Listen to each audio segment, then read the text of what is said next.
You are listening to Productivity Straight Talk with your host, Amber De La Garza. Amber is a sought-after productivity coach, trainer, speaker, and writer who gives entrepreneurs the straight talk on personal productivity. No BS fluff or overused jargon, just actionable strategies to get results and succeed in business. And here is your host, Amber De La Garza, the Productivity Specialist. Welcome, and thank you for listening to Productivity Straight Talk. Today is episode 81, Slaying the Day with a Schedule Shift, a coaching session with Danny Ozment. If you are an entrepreneur who wants actionable solutions to maximize your profits, reduce stress, and make time for what matters most, then you're in the right place, and I'm so glad you've joined me today. I'm looking forward to this episode because you get to meet my unbelievable guest, and that's right, my audio editor, Danny. He is an amazing audio editor. So this is going to be my first little plug that if you have your own podcast, want a podcast, thinking of getting a podcast, you really need to partner and build the right team. And Danny has been that for me. More about that soon. Right now, Danny is wearing out his Walt Disney World annual pass with his wife and 2 kids. When he's not on Pirates of the Caribbean, he spends his days on a mission helping podcasters change the world one download at a time. The free tips he provides at DannyOzment.com guarantee you'll launch and grow a podcast that will impact the world. Thank you so much, Danny, for your expertise and for saying yes to being my guest here today. Before I jump into what some of the key takeaways are going to be from listening in on my coaching session with Danny, I want to let you in on a little inside story. So Danny actually applied to be a guest that gets coached on air, just like I've invited each of you to do. And when the invite came over and he shared what his struggles were, I was like, yes, this will be an amazing episode, and I know that I can help you. Fast forward to the time that it was to actually record the episode. We jump on Zoom for the interview, and we're doing a little chat prior to recording. And during this time, he's giving me an update on what his current challenges are, some shifts that he's had in his business.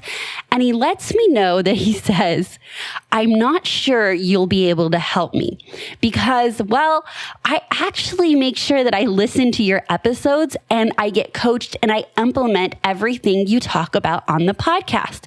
For instance, I bookend my day, I plan my days, I do power hours. He's literally telling me a lot of what I have shared here on Productivity Straight Talk.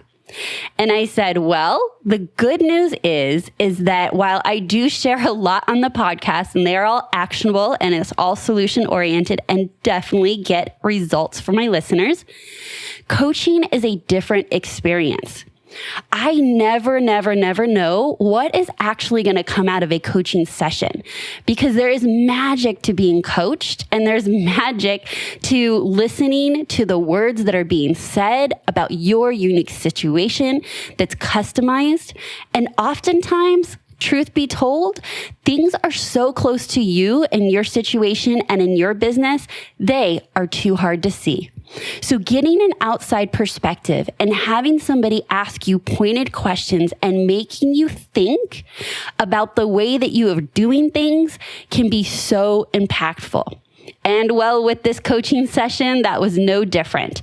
So I'm really looking forward to jumping into this episode and hearing about while he has been executing on many of the strategies that perhaps you have been executing on, he was still feeling some struggles. And we were able to work on one of those struggles during this session for you to listen into. During my conversation with Danny, you will discover how Danny's schedule enables him to cope with the variability of his clients' work, where his roadblocks to efficiency reside and how to address them, how he leverages systems and people to deliver great client service, strategies to deal with the scheduling frustrations in his business, tips for putting out fires systematically, and so much more. So let's dive right in and meet Danny. This episode of Productivity Straight Talk is being brought to you by my signature coaching and training program, Stop the Entrepreneur's Success Solution. To find out more about this special program, head on over to theproductivityspecialist.com/stop, STOP. Hello, Danny. Welcome to Productivity Straight Talk. Hey, Amber. How's it going? Good. So how is it going to be on this side of the mic for you? Oh, it's good. Yeah, I have my own show and I've been interviewed by a lot of people, but it always is a little weird to not be the host.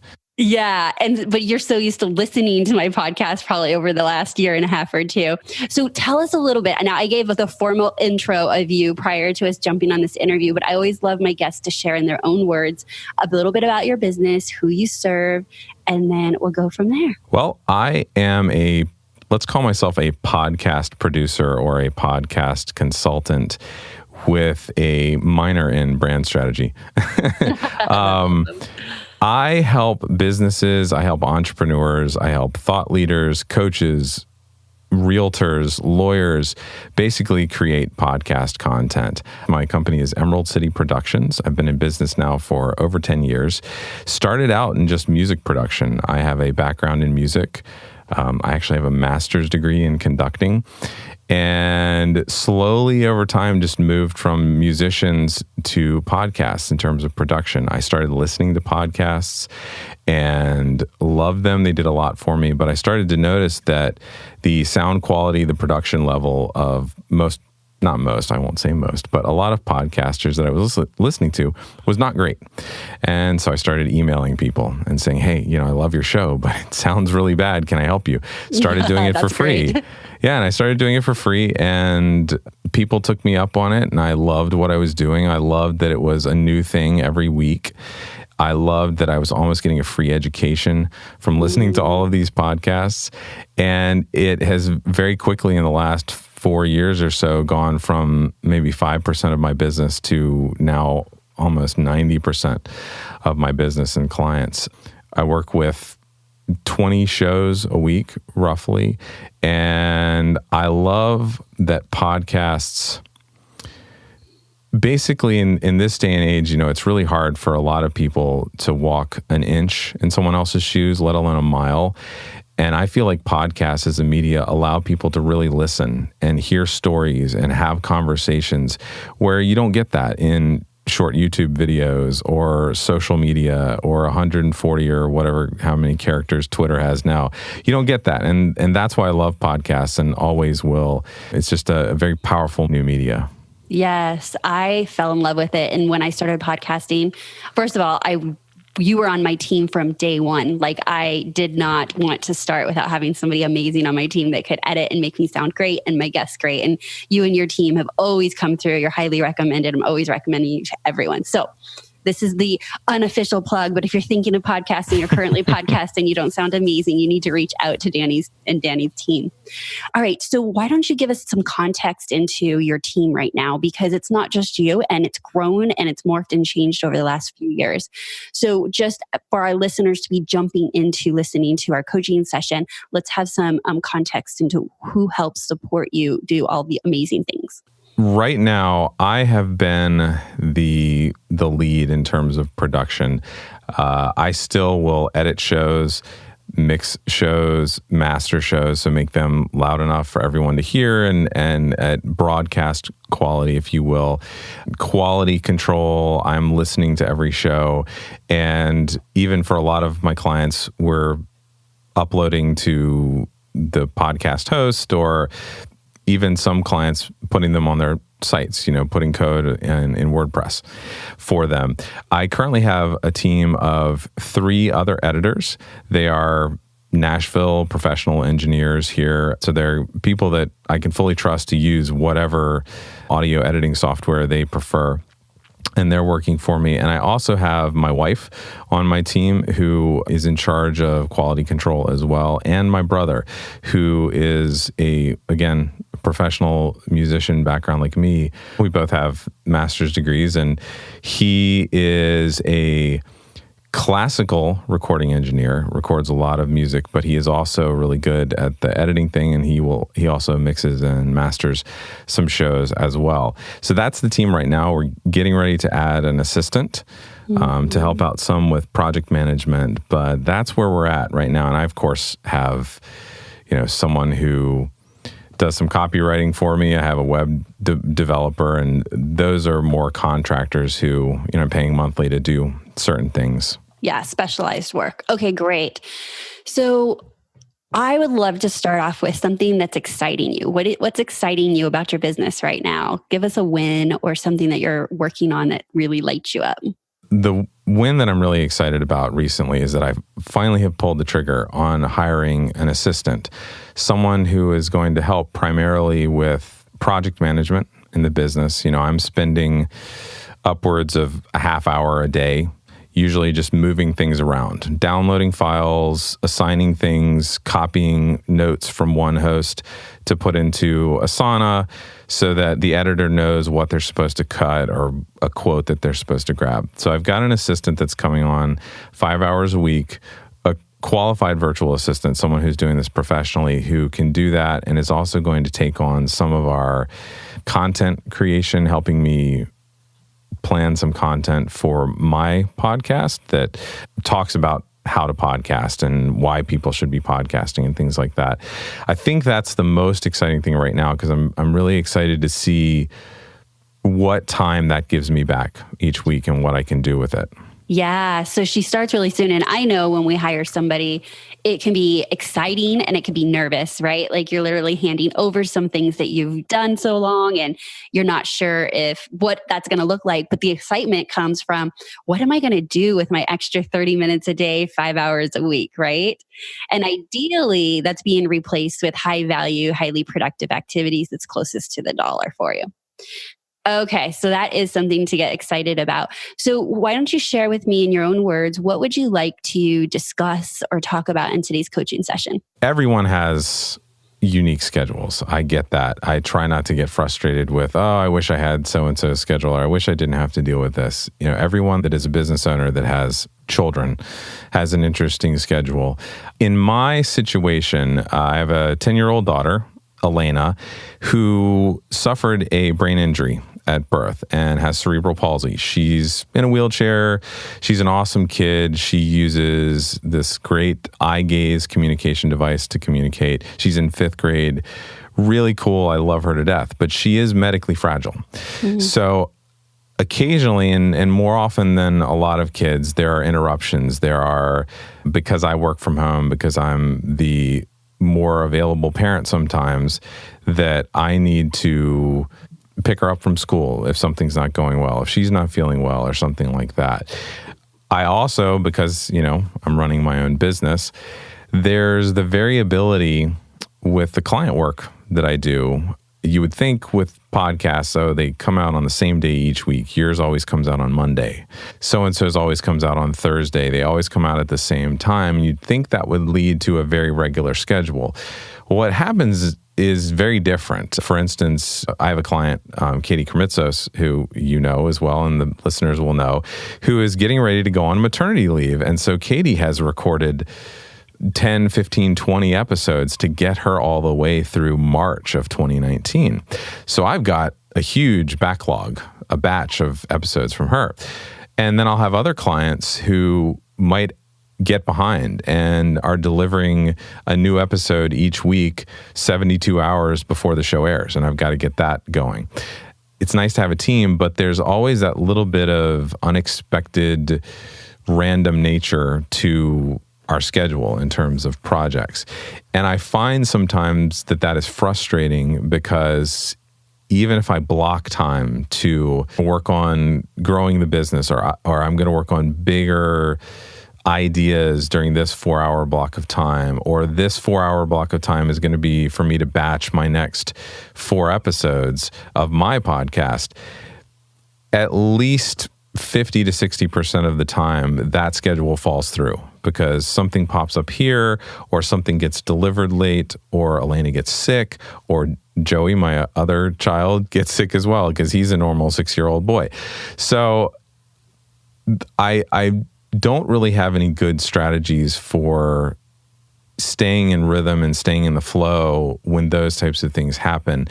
And I always feel like like a lot of people, maybe it's FOMO or whatever. I always feel like if I didn't have this or this didn't happen, I'd be much further ahead. And I try to resist that because I know I've got to move at my own speed. And I always have fellow entrepreneurs tell me, wow, I wish I could be doing what you're doing. And I wish I was as far along as you.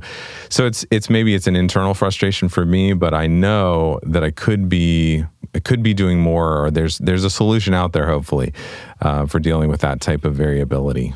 Yes. So I know this answer, but just so the listeners aren't like, hey, why didn't you cover this? Let's just talk about the boundaries you have for your clients, because I think the first place that we would want to go is like, okay, so what kind of boundaries do you have?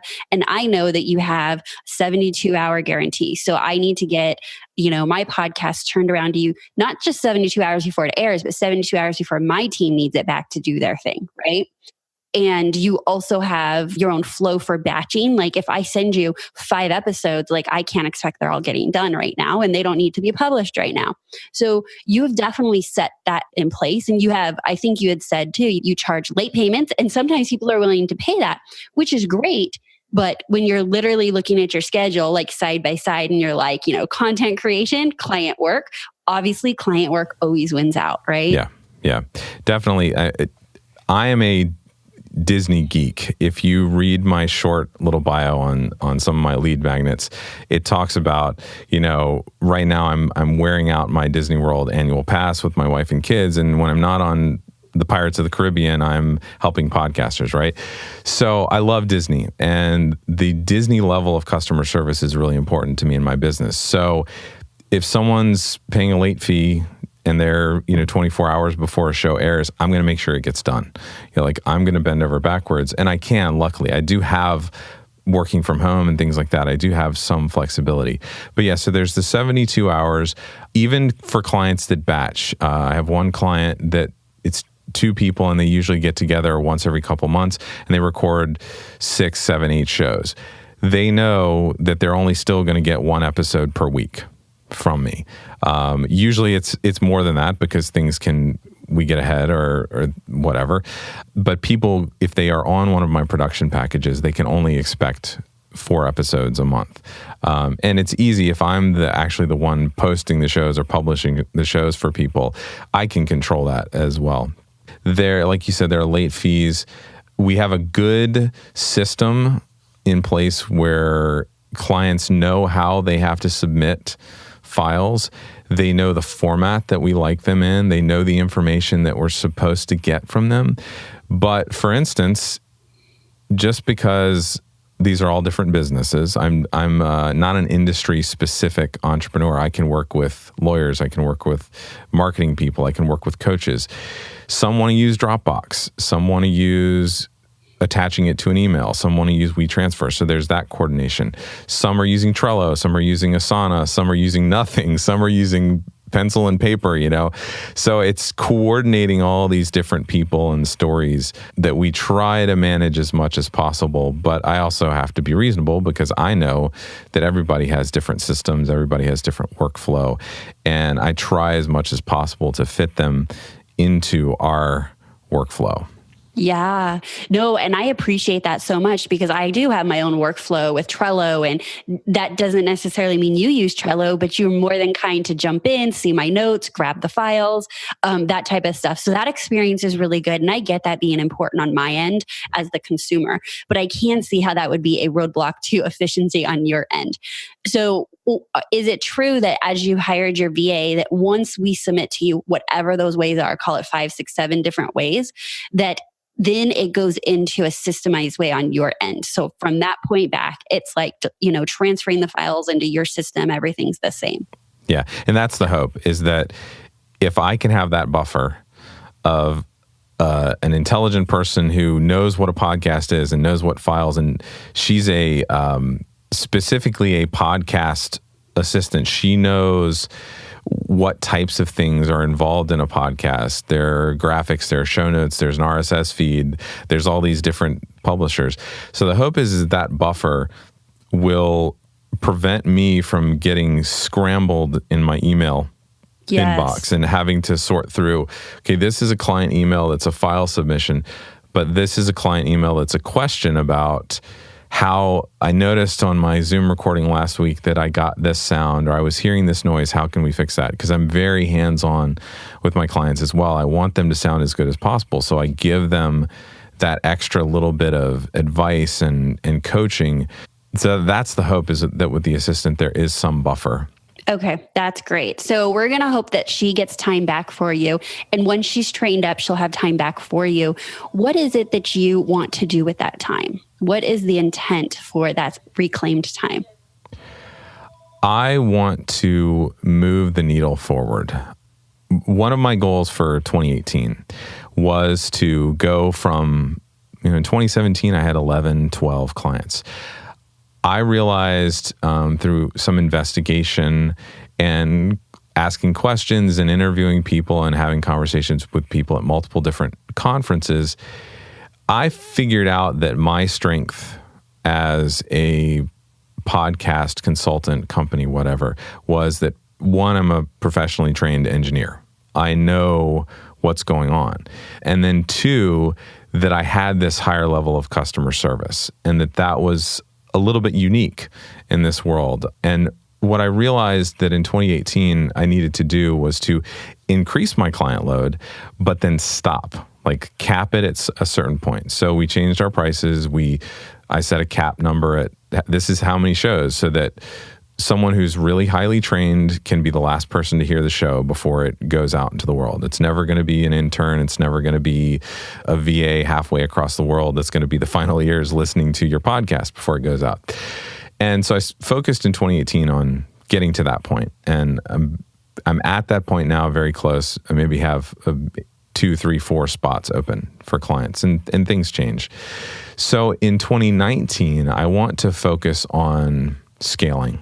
And scaling isn't going to happen through adding more clients. I don't want to scale that way. I don't want to grow my team. I like that everybody's a professional. Everybody's fully trained, knows what they're doing, can think on their own. So that growth is going to be, I believe, accomplished through growing my community. The people who are listening to my podcast, the people who potentially in that community then might want to buy a course. I have a mini course. I have actually recently developed with LinkedIn Learning, formerly known as Lynda, a podcasting course that will go out to their membership. Congratulations. Thank you. It was really cool. I'll tell you offline about some of the stuff. We don't need to bore everybody with the geeky stuff. But then I think that also entails in 2019 really spending more time developing a live course that I do for a group of people, where I can take them soup to nuts through creating a podcast and make sure they have the right gear and know what to do with their room. That it's also going to be maybe mastermind for current podcasters to help them grow and learn from each other. And it may be some bigger things, some bigger consulting things. I do consulting now where we have a done for you service where I take clients from soup to nuts, but really personal attention. And it's a much higher price point. And I'd like to focus on growing that and getting the word out that that's what I love and that's what I do, and people can really benefit. And I'm hoping that that's where that extra time leads, because that's the thing that only I can do.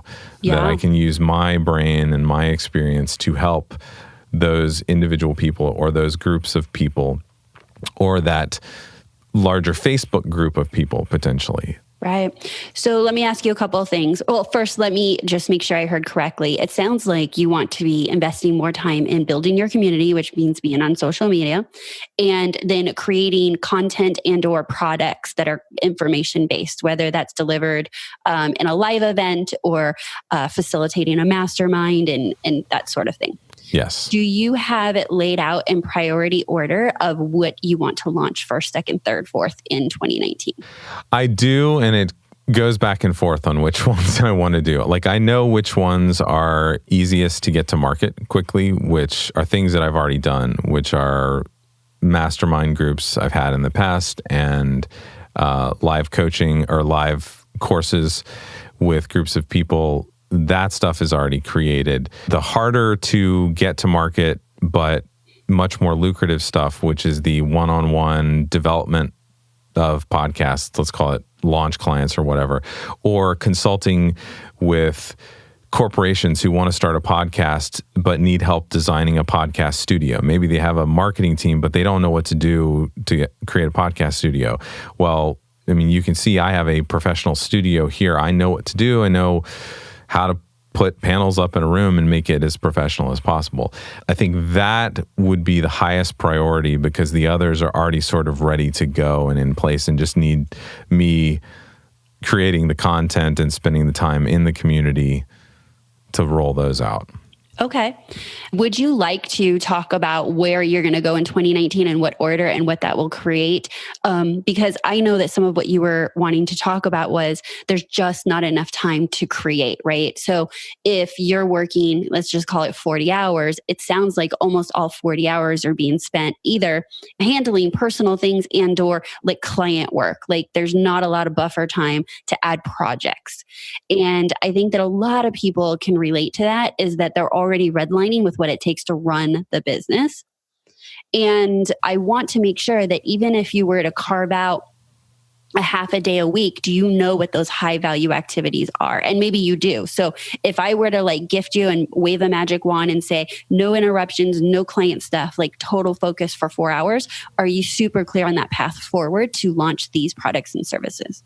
I think so, because I've been coached on some of those things, and I am a member of a mastermind that's helping me focus on those things. I know that my path forward in getting these consulting clients is potentially, joining some local groups, some local business groups, local masterminds with executives and things like that.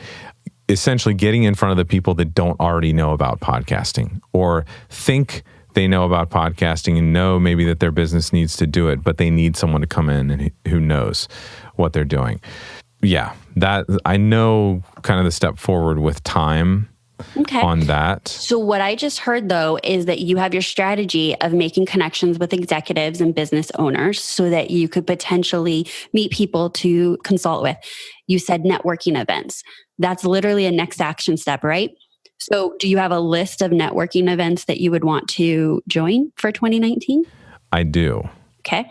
And if you were to join them and get them on your calendar, what are the chances of those happening? Like, I just kind of want to get an insight. Like, would you be able to say no to a client that missed their deadline, that is like to be able to consistently go to the networking events and get that bigger vision? If I develop my team to the point where I can step away, which is the goal and the activity right now, then yes, those things will always happen. Okay, good. Because right now it's interesting because we had this topic and then you hired a VA. And right now this VA sounds like she's going to handle the front end bottleneck, right? Because if I were to send you something, it can't even get delegated out to your team until it gets project managed. Right. So you have to be on deck or available or whatever. And it sounds like you've gotten rid of the first bottleneck. Actually, it's the second bottleneck. The very first bottleneck you got rid of was the QCing by hiring your wife and your brother, right? So now the two bottlenecks that you have in your business could potentially be taken care of within the next month when she's completely trained. Right. Okay, correct. Cool. Hopefully. Yeah, hopefully, right? And so now I would encourage you that and I'm going to say it to me too, because sometimes I am late on my own podcast, right? And I'm like, hey, I missed my deadline. Like, don't make this stress you and your team out. I would be okay with that. Like, I'm not going to fire Danny because he didn't stop everything and hit a deadline that I had already missed. And I would guess that your goal as you're growing is that you have a specific number of clients, but it's not just any clients. You want your ideal clients, right? Like, I'm always worried, like, oh my gosh, like I want to be your good client, Danny. Like, like I'm turning this one in, like late homework, whatever that looks like. And so now that you've gotten to those two, I would love to see for you to do that. So how many networking events do you think you want to attend on a monthly basis that would be best use of your time? I would like to think that I could attend 2 to 3. So not weekly, but 1 to let's say 2 a month. Okay, that's great. Okay, that's great. All right. Now, with regards to creating the marketing, like with any product, even once the product's created, it takes the brains to like sit down and decide, how does this get pushed out to the community? How do I talk about it? How do I publish it? So how much time a week do you have to work on special projects like that right now? If all hell doesn't break loose, or if things don't get crazy, or there are interruptions or unexpected events, usually I would say I have maybe 2 to 3 hours a week to work on those types of things. So 2 to 3 hours a week, I can see why as soon as one thing would go wrong, like that's it. Like there's not enough buffer. It's not a half a day or 6 hours where even if you got called by your daughter's school, that you could find another 3 hours because you're kind of already redlined, right? Mm-hmm. Okay. Mm-hmm. So my goal here would be to try and strategize with you on how we can reclaim some additional time to bump that up to 4 to 6 hours a week, so that when crazy happens, maybe you can at least get 2 hours in and feel like week after week, you're getting that momentum and traction. Because Danny, I know I'm just guessing you're like most of my clients and myself, like momentum is our friend. And when we keep getting stuck and all hell breaks loose and, kids get sick, it's like, right? And then we get in our heads. So let's talk about how you're currently blocking out that 2 to 3 hours. Is it multiple times? Is it like 90 minutes and 90 minutes? Or are you trying to do like 1 3-hour block? I'm trying to do multiple blocks a week to make sure that if something happens, I can actually have time during 1 or 2 of those. For instance, in terms of client recruitment and handling questions and taking calls, I've blocked my schedule so that only on Monday afternoons and Tuesday mornings, and then Thursday afternoons and Friday mornings, those are the only times available in my schedule once for people to have calls with me. Unless it's a special thing and they just can't find something. Like someone on the West Coast recently, it was going to be like a month and a half before they could talk to me because our times didn't work. So I figured something out then. So I know that I always have Wednesday completely free. And so I have a Wednesday block of about 2 to 3 hours that I make sure I do something that is not production related for a show during that. And then those other times, Monday morning, Tuesday afternoon, Thursday morning, Friday afternoon, I have some flexibility. So at least one of those blocks of time a week, I try to get another hour or 2 of moving the needle forward or working on special projects like this LinkedIn course. I go out there to record it, but then I still have to send them the text for the slides and their graphics people create it. But I had to get that done. One other thing that I do, and it's been effective at managing the variability some, is that I get up every morning at 5 a.m. and I get, even on mornings where I have to help with the kids, I'm getting on the bus, I at least get an hour to, if there's a fire that needs being put out, somebody delivered something late and we had to overnight, the editor worked on it at night and I get it the next morning, I can turn it and get it out the door in 15, 20 minutes. I at least have that. So I have that emergency time. How often is that used for emergency time? Infrequently. So let's I would say probably at least 1 day a week. Okay. There's some sort of fire that needs putting out during that time. And let me ask you, are you aware that the fire is waiting for you, or are you using part of that hour to just look for the fires as well? So is that like 10 minutes of your hour every day? And does that mean that you're in your email at 5 a.m. looking for the fires? Usually I know about the fire. Okay. Because thankfully I don't have any clients that are like the night before saying, oh my God, I finally got this done. Please, here's the show. Usually it's 24 to 48 hours. Like it's in that 72-hour window. And I know, okay, I need to give my editor at least 4 hours to work on this within a 24-hour period. And I know which of the editors that work on the weekend and which of the editors that work from like midnight until 3 because they're night owls, and which ones are up early like me. So I can usually say, okay, hey, I know this is not your normal show, but can you take this today because I need it first thing in the morning so that I can get it back to the host so that they can publish it today or tomorrow or whatever. Yeah.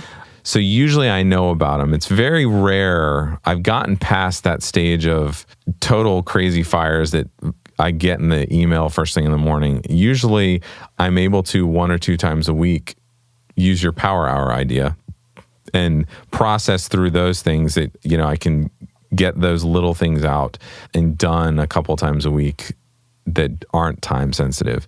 And usually the first thing I'm doing at 5 a.m. is triaging my email, like making sure there's nothing that's immediately a need. And how often is something immediately a need when you triage at 5 a.m.? I would say maybe 2 or 3 times a week. Really? Where, okay. yeah, it's something where like it's not in the next hour it needs to be done, but I'm like, oh yeah, let me add that to today's list of 3 or 4 things that have to get done today. And usually then, if I write down 2 or 3 things that I really need to get done, one of those things is process the 2 or 3 shows that need to get done today, mix and master them, whatever. Then one of them is usually some type of moving the needle forward thing, whether it's spend 30 minutes on social media today. And then a couple times a week, like I said, it's, this email came in this morning and somebody needs this, or I need to do this, or we need to change this, or there's an edit to a show that I have to go back to. And so again, it comes back to that variability of never know it's sometimes. Very irregular how you're spending that hour. And it also sounds like that you're essentially starting your day, that it's not really a reclaimed hour of like high value activity. It's, hey, can I just get ahead on triaging? So now let's say now the hour's over, you get the kids ready, you get them to school. What does the actual start of your day look like? Because I would actually have assumed the start of your day would look like what your 5 a.m. looks like. So now let's just say that's working for you. What does it look like as soon as you start your day? Usually at that point, like once the kids are on the bus and I've grabbed a cup of coffee or whatever, I know what I need to do. Like I immediately can say, okay, this first hour is this, or this 30 minutes is this. And then I know the order, like I know the priority order of the day. So that's really easy to plan for. It's the occasional, interruption or unexpected event or something like that kind of can throw things off occasionally. Yeah. And I feel like keeps me from getting to the big project. Yeah. So I'm hearing that in the 5 a.m. morning, you are doing a few things. So you're triaging your email and looking for priorities. You're actually planning your day, and you're doing a power hours if you have the opportunity to do that, which is, if you're not familiar, we'll link to the show, but it's essentially getting through all of the non-urgent, non-important things that seem to pile up that if ignored become urgent and or important. So then what does your end of the day look like? You're not planning your day for the next day at the end of the day currently, is that correct? I try to. Some of the variability, I could look at my schedule, but let me talk a little bit about our situation with my 2 kids. I have a wife. We also have an au pair that helps with us because my daughter, she's 11, or she's almost 11. She'll be 11 in January. She's a big kid, right? And she is in a wheelchair. So she requires at all times 2 adults to transfer her from her chair to her bed or whatever she needs to do. For instance, I work from home and I can work at any hour and whatever. My wife works part-time, so she has a set schedule. She works in the production business as well. She works for the Nashville Symphony. And so she might have a day where she's working a morning rehearsal, and then later that week she's working an evening concert or something like that. So her schedule is different every week. If someone else in the staff is covering the rehearsal, she doesn't need to be there. But then the next day she will. So she tries to keep it regular, but it's never that regular. And we have the au pair, but the au pair can only work so many hours a week. And we need her help in the morning to get the kids ready for school. My daughter also has in-home nursing that helps, but it's only certain days a week. And it's not always, we try to keep it the same days, but 2 weeks a month, she can work Monday, Thursday, and Friday. But then the next week, she can only work Thursday and Friday. And then the week after that, it might be Monday and Thursday. So every week is like, at the end of the day, it might be 4:00, I need to be available to get the kids off the bus. But then the next day I can work until 6, and then the day after that, and then the next week might be totally different. So there's not a regular rhythm to it. So when I get the chance, I try to have that last 15 minutes as planning time. So where I'm going with this is just an idea, because there's so much unknowns in your day. And I'm a big proponent of bookending our days with routines, because that's almost what we can only count on. And then there's so much flexibility in the middle, which could be up and downs in our business and ups and downs with even the kids, all of that type of stuff. So wanting to be really flexible during the day. Is it possible for you to do your last end of the day triage of your email and plan your next day with priorities, no matter when you end, if you know when you end? Meaning, if your daughter calls you and you have to pick her up, of course, that's an exception to the rule. But whether you end at 4 or 6, do you have the ability to carve out the last 30 minutes, 15 minutes for that? I should. Okay. Yeah, I mean, for the most part, yes, I would think, except for the occasion when the week where 10 of the clients decided to deliver late versus Right. the normal 2 or 3, you know. So we're planning an ideal day, an ideal week, right? And there's always going to be exceptions. But what I'm trying to do is move some things around and create some structure to your routines, bookending your day. Because if you're already committed to an hour a day at 5 a.m., you're literally sitting on 5 hours of like there's no distractions, right? Like your daughter hasn't been called out yet. Yes, there could be an emergency. Between you and I'm not expecting, even if there's an emergency, that you're responding at 5 a.m. your time.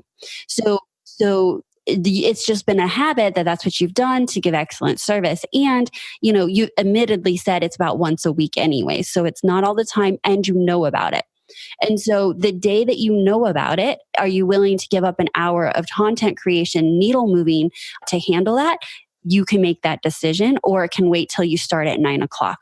But if we can move your planning your day so you have your priorities, what needs to get done, what needs to get out at the end of the day, I think that starting fresh and clear and with your cup of coffee at 5 a.m., you may find 5 hours right there that will have less chances of being interrupted. And then protecting that at all costs, right? And so we didn't actually find any more time. I just kind of want to pull back the curtains here, is we didn't find any extra time. I found time that could be allocated for a different purpose that has the chances of not being interrupted, which is what your biggest complaint was. You're like, yeah, I have 3 to 4 hours and it's during the day, but something inevitably happens. So doing your power hour, I think a power hour, because in its definition of how I've defined it, is that they're non-urgent and non-important and certainly not productive. It's just to keep things flowing in our businesses. I think that's a great Friday afternoon activity, or a late day activity where it doesn't take our focus and concentration. I would invite you to commit 5 hours a week at 5 a.m. to only work on your business, not in your business. How does that sound or feel for you? And do you have any reservations with that idea? I think that would be beneficial. That does make sense. That knowing at the end of the day, barring the emergency that has to get out before 7 a.m. or whatever. Mm-hmm. Like if it's one of those super last minute, that having 5 a.m. to, it's even more than that. It's 7 a.m. or 6:30 a.m. at the earliest. Usually, it's an hour to an hour and a half a day, only on things that move the needle, would be entirely possible. And getting out of the habit of getting lost in the email first hour. So, and it's not enough to just say, oh, I'm reallocating that time at 5 a.m. What I was doing was asking you some questions about how can we shift things around, right? So you need to be prepared for the next day. Like, that's a great habit. But I think that that's better used at the end of the previous day and then edited briefly if needed the next morning. And so now all this is going to take is that you're going to end your day 15 to 30 minutes. Literally, like, I want an alarm to go off on your phone. I don't want you scheduling appointments. And this is going to change, right? And so you're going to have to back it up. If you know that you're on duty with the kids at 4, it needs to start at 3:30, 5:30, whatever that looks like. And to know that you're doing that to protect your next morning. And what I love is that when we're so clear with what a particular time on our schedule is dedicated towards, maybe you're going to have to look at increasing the price of your late fee, right? Because, and I don't even know what you charge for that, but because literally, Danny, you have 20 hours a week to grow your business. And that's if you hit 5 days a week, 4 weeks a month.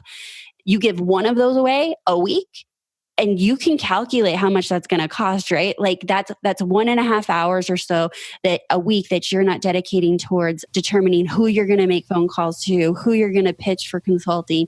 What does this mastermind look like? What does your social media strategy look like? Like things that only you can do. And that's a high cost to give that up for emergencies. Yes. So now this is going to be your golden hour and a half. And now it's even better. An hour and a half, that's more than 5 hours a week. And the chances of family emergencies coming up are probably a lot slimmer during that time. I am so excited for you. If you're on board, if you're not hearing any other objections and we've been able to move the things, the only other thing I would move for you and make sure that we have a home for it is Power Hour. So where else on your schedule do you think a Power Hour would work? I really try to do the Friday afternoon Power Hour like you recommended, because again, I know that most podcasts go live Monday through Thursday. They're very rare that you have shows that go out. So Friday is usually pretty light for me. And I know that Friday afternoon, most people aren't working other than us crazy entrepreneurs occasionally.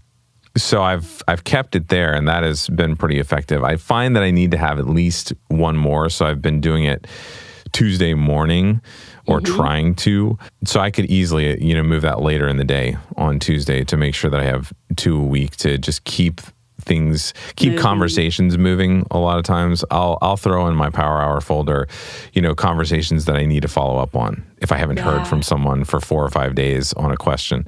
But yeah, it makes sense. And I really appreciate having the extra set of ears on this, because I've been thinking about, I've got this great early morning time from 5 a.m.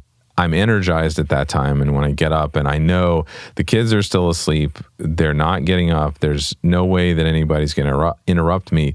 This is good time for me to really get client work done. And I'd been thinking about it that way. And I think I'd put the block in my head that, I need to use this time because what if there is an emergency later in the day and I can't get to this show that has to get out? Well, yeah, I still have plenty of time later in the day to make sure that something happens. So I'm really excited for this idea of me too. That's only me time. That's only Emerald City Productions time or whatever. Yeah. So let's just say you start at 9. I'm not sure what time your kids go to school. Like you can literally right there, start your first high priority client thing and be done by 11, 10 or 11 or something. And then if something happens, you have some movement. I just know you, and I know the conversations we've had, and wanting to run in our business and grow and do those things that move the needle, as you say. It will energize you for the rest of the day too. I can guarantee doing Power Hours and triaging your email and in your email, that's not setting you up to like slay the day. It feels like it's preparing us because it's like cleaning up and getting us prepared. But you're going to feel so much more energy by doing these things that you're excited about bringing into the world and offering.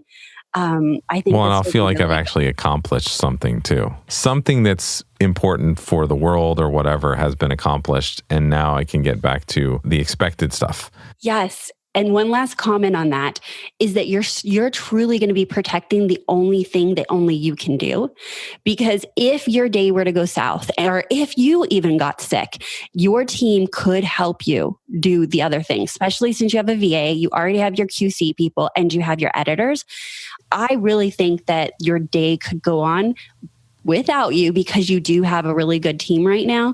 But giving up that time for these other things, I think is not been working out for you. And I'm really excited we found a solution, because I know that your goal really was hey, I'm already redlined. I want more time to work on the business, not in the business. All right, Danny, do you have any last questions for me? I don't. I listen to your show, of course, every week. So yeah, I sound like your biggest fan, but no, I listen to your show literally every week. I know, right? And so you're already been coached. I had somebody already reach out to me and say, "Oh my gosh, you're my coach. You're my productivity coach via the podcast." So I love that I can help people by listening. So when will you be starting this new routine, Danny? I can start this tomorrow. Well, not tomorrow. Tomorrow's Saturday. I'll be watching college football tomorrow. No, I can start this on Monday. It's great. And so to make sure you're prepared for a Monday, that means today, and you're 3 hours ahead of me, my guess is you're going to have to jump off this interview and review your week and your day so that you're not doing it Monday morning. Yes, okay. Exactly. Awesome, Danny. Thank you so much for being here and just being so open and sharing this so that people can learn and, listening in on our coaching session. You're welcome. I had a blast. Well, I cannot wait to hear what you thought of my coaching session with Danny. Isn't it unbelievable that something that seems maybe obvious is not so obvious when you're in the middle of it? And my guess is that you have that going on all around you.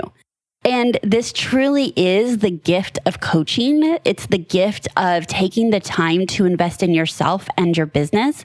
And that's exactly what Danny did. He was open to seeing things differently and to take action on the ahas he had during the coaching session. And listening in, I bet you thought, that's really not that difficult, is it?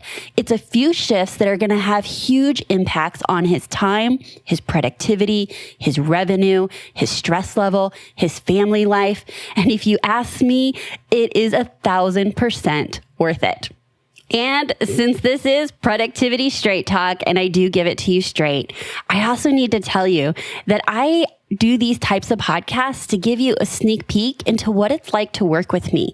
Because if you're wondering and not quite sure, you're probably not going to take the next step and ask, what is it like to work with Amber?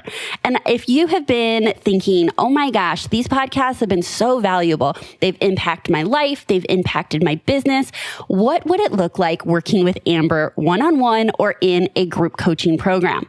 If you believe that extra accountability from me is what you need to get the results you desire in your business and life, then let's talk.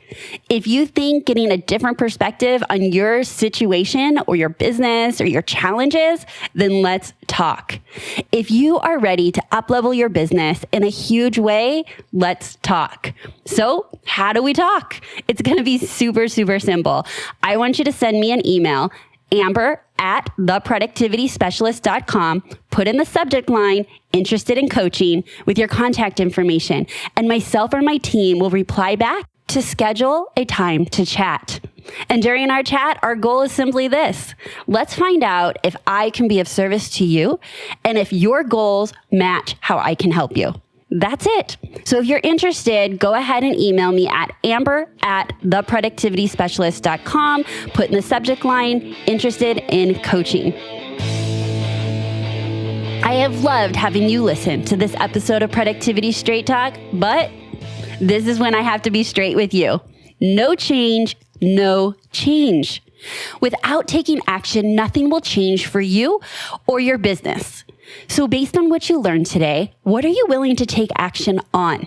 Now, I'm sure that you've had experiences or situations where you listened to a podcast, attended a webinar, went to a workshop, attended a conference, talked to a friend, talked to your spouse, and you had some ahas, but you did not take action.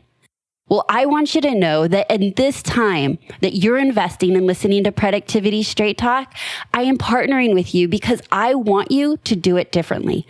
I want you to listen to this episode and think, what is one small action, just like Danny on making a shift with what he uses his time for in a time slot that he's already doing, can have on you and your business? So what are you willing to commit to? Even small shifts have huge rippling effects in our life and our business. And that is the biggest thing that I could really ask each of you listening to do, is to pause. And if you're listening to this on a run, pause before you walk back into the house and decide, what are you committed to doing and when are you going to do it? If you're folding laundry, before you jump into the next activity, stop and ask yourself, What am I committed to doing? And if you're driving home, if you're like me, take a few minutes and sit in the driveway and close this out and have some quiet time before you get into the kids and the hustle and bustle of life and decide, what am I willing to take action on? Now, this isn't a new ask for anyone that's new to Productivity Straight Talk. This is an ask that I do at the end of every single episode. And the feedback that I've gotten from you is that at times it's the most valuable, because we are often asked to do things and we say, and then we go about our normal lives. But no change, no change. To share your actionables and receive support, guidance, and motivation from entrepreneurs just like you, join us on the inside of Productivity Straight Talk private Facebook community. If you're already a Productivity Straight Talk insider, jump on in and let me know. What was your big aha from listening in on today's coaching session? And if you're not already a member, you can do so easily and for free by going to productivitycommunity.com. I want to thank each of you that have taken the time to leave me a review on iTunes. I read every single review, and I'm looking forward to highlighting your review on a future episode of Productivity Straight Talk. I also want to ask a favor.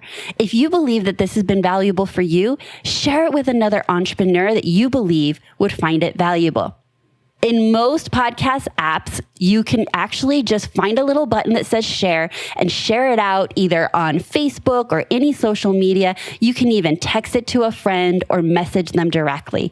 I would so appreciate it if you would share this out to others that can receive the value of improved productivity and maximize profits. Okay, so we have a special thank you going out to Jason Long, who recently said, after listening to a few of your podcasts, my stress headaches are extremely rare. Wow, Jason, thank you for sharing that.